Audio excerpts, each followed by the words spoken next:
જૂનાગઢ જિલ્લાના કેશોદ નગરપાલિકા શહેરી વિસ્તારમાં આજે દાતરિયા હનુમાનજીના મંદિરથી હાઈવે સુધીનો અને કૃષ્ણા પ્રોટીનવાળો રસ્તો તેમજ આંગણવાડી ઈદ મોરાથી ચૂના ભટ્ટીથી છાબડિયાના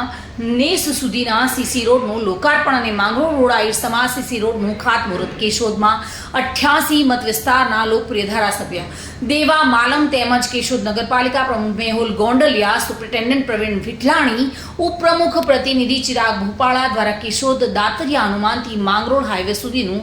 લોકાર્પણ કરવામાં આવ્યું હતું। સ્વર્ણિમ જયંતિ મુખ્યમંત્રી શહેરી વિકાસ યોજના અંતર્ગત આઉટગ્રોથ ઘટક હેઠળ વર્ષ 2023-24ની ગ્રાન્ટમાંથી વોર્ડ નંબર 1 દાતરિયા હનુમાનવાળા પુલથી લઈને હાઈવે સુધીનો સીસી રોડ ₹75,81,000નું કામ લોકાર્પણ કરવામાં આવ્યું છે। તેમજ કૃષ્ણા પ્રોટીનથી વાળી વિસ્તારનો અંદાજિત 1.5 કિલોમીટરનો રસ્તો અને આંગણવાડી ઈદ મોરાથી ચૂના ભઠ્ઠીથી છાબડિયા નેસ સુધીનો સીસી રોડ અંદાજિત ₹124,24,000ના ખર્ચે લોકાર્પણ કરવામાં આવ્યા છે। તેમજ આહિર સમાજના માંગરોળ રોડનું ખાતમુહૂર્ત ધારાસભ્ય દેવા માલમ, નગરપાલિકાના પ્રમુખ મેહુલ ગોંડલિયા, ઉપપ્રમુખ પ્રતિનિધિ ચિરાગ ભોપાલા તેમજ સુપ્રિન્ટેન્ડન્ટ પ્રવીણ વિઠલાણી દ્વારા કરાયું હતું। આજરોજ આપણા વિસ્તારના માનનીય ધારાસભ્ય શ્રી દેવાભાઈ માલમ સાહેબ, અમારી માતૃ સંસ્થા કેશોદ નગરપાલિકાના પ્રમુખ શ્રી મેહુલભાઈ ગોંડલિયા,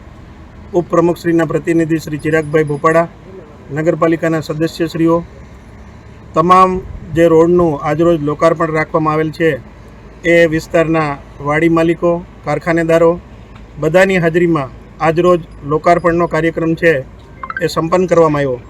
કેન્દ્ર સરકારના માનનીય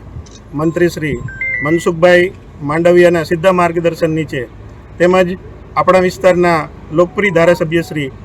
દેવાભાઈ માલમ સાહેબના વરદસ્તે અને નગરપાલિકાના પ્રમુખ શ્રી મેહુલભાઈ ગોંડલિયાના વરદસ્તે આ લોકાર્પણનો કાર્યક્રમ રાખવામાં આવેલ। સ્વર્ણિમ જયંતિ મુખ્યમંત્રી શહેરી વિકાસ યોજના આઉટગ્રોથ ઘટક હેઠળ સને 2023-24ની ગ્રાન્ટમાંથી દાતરિયા હનુમાનથી લઈ અને નેશનલ હાઈવે સુધીનો રોડ 75.76 લાખના ખર્ચે એમનું કામ કરવામાં આવ્યું અને આજરોજ એમનું લોકાર્પણ કરવામાં આવ્યું। એવી જ રીતે કેશવ પ્રોટીન્સથી લઈ અને ચૂનાભઠ્ઠી ઈદમોરાથી લઈ અને સાબડિયા નેસ સુધીનો જે રસ્તો છે, આ બંને રસ્તા 124.24 લાખના ખર્ચે, 1,24,00,000 અને 24,000ના ખર્ચે આ બંને જે રસ્તા છે એમનું પણ આજરોજ આદરણીય ધારાસભ્યશ્રી અને નગરપાલિકાના પ્રમુખશ્રીના વરદસ્તે લોકાર્પણ કરવામાં આવ્યું। મધુર રાવલિયા સાથે bureau report, today Gujarati news.